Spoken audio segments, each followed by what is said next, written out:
The conversation after the Ryder Cup hasn't focused on Team Europe's win on US soil as much as the hostile behavior from some fans at Bethpage Black. Rory McIlroy, in particular, endured homophobic slurs, and at one point, a beer was thrown at him and his wife, Erica, highlighting how tense the atmosphere became. Speaking ahead of this week's Alfred Dunhill Links Championship, Tyrrell Hatton reflected on the situation with measured perspective. "Some guys on the team had a lot worse than others," he said. "For me personally, there were plenty of insults, maybe about my height, hairline, or weight, but honestly, a lot of that stuff I've already said to myself. It wasn't anything new." Hatton, who played a strong 3-0-1 record in Rome 2 years ago, emphasized that the US crowd's behavior far exceeded what he experienced in Europe. "Personally, I don't think they were close at all. Rome doesn't come anywhere near what we heard last week. I think the two crowds are quite far apart," he said. Team USA captain Keegan Bradley described the galleries as passionate, but acknowledged that a few fans inevitably crossed the line.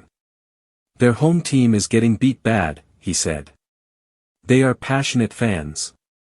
I wasn't at Rome, but I've heard stories that Rome could be pretty intense too. Here in New York, from what I've seen, most fans were great, but you're always going to have a few who cross the line, and that's unfortunate. I was happy to see our players trying to quiet down those individuals."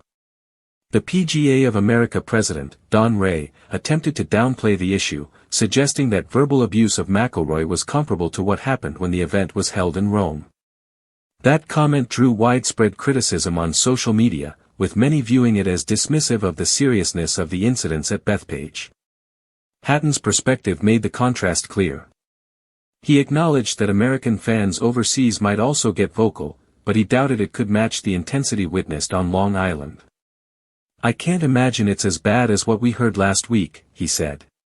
"It was some nasty stuff."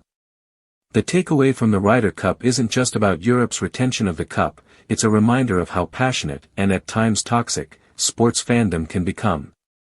Even world-class athletes like McIlroy, who are used to intense scrutiny, were forced to navigate moments that went far beyond competitive pressure.